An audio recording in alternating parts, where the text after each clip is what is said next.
Ops: The Line is a third-person modern military shooter with a strong focus on a dark and mature narrative that follows a squad of Delta Force operators into a surreal environment, which is Dubai after it's been struck by cataclysmic sandstorms and cut off from the world, providing us a lot of interesting opportunities for gameplay and also visuals as we focus on this journey that our characters take into the heart of darkness. I would say the main thing that we're trying to message today is essentially the gray area that surrounds a lot of these conflicts that soldiers find themselves in the modern battlefield. We invite the player in a number of scenarios in Spec Ops: The Line to question his own morals and his own preconceptions, his own cultural background, and ask him what he's willing to do not only to fulfill his mission, but what is he willing to do in order to survive.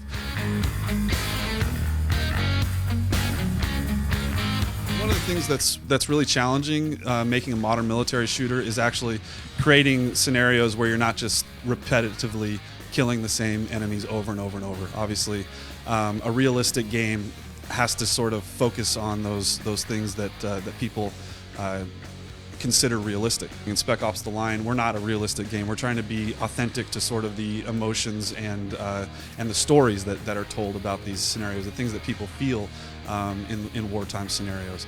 But as well, we have sort of a unique setting that allows us to do some freedom. The people that are left in Dubai are survivors of the storm, and so sort of the chain of command is broken down, and they've sort of been divided up into different factions, and they've tried to find ways to survive. And even the soldiers that were caught there and left there have had to sort of piece together opportunities for themselves in order to overpower their enemies and to survive.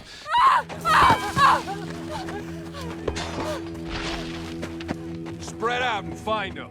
White phosphorus is actually a very horrific weapon, and it's something that we use for a very specific purpose in Spec Ops: The Line. The smoke is toxic.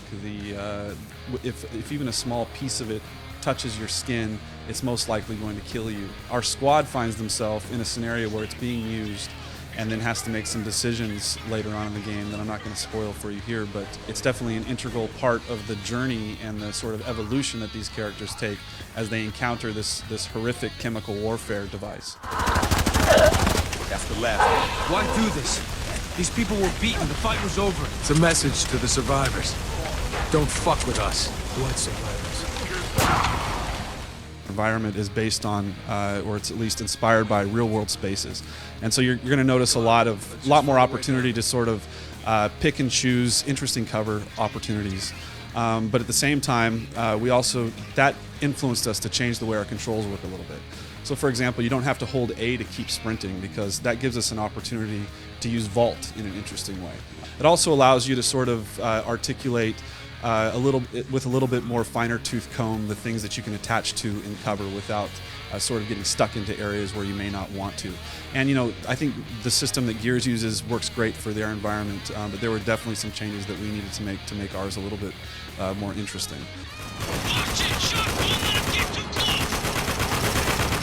Also, our melee system is a hell of a lot of fun. It's something that we put a lot of focus in to make sure that it feels as powerful and visceral as possible. We play around with this notion of ambiguity and death. This is something that's important to us. We want you to not only feel satisfied when you kill an enemy, but at the same time we want you to reflect a little bit about the pain that enemy went through. And so enemies don't always die in the sort of cleanest manner that you can imagine.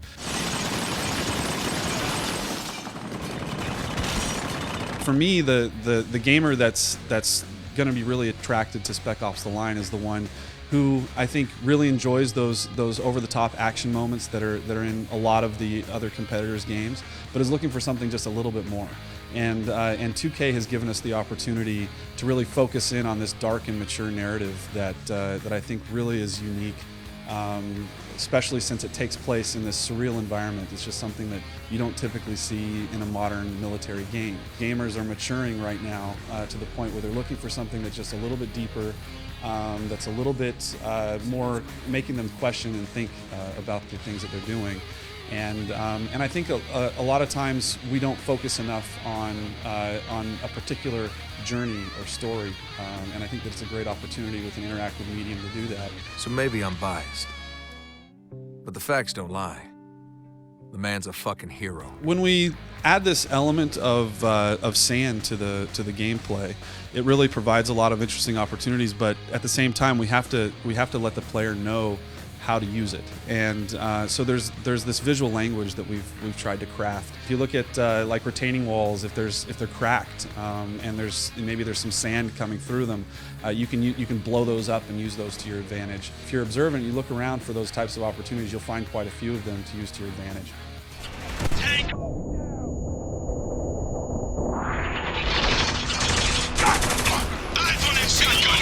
We do have a competitive multiplayer that we're excited about, and we're going to be talking about it very soon.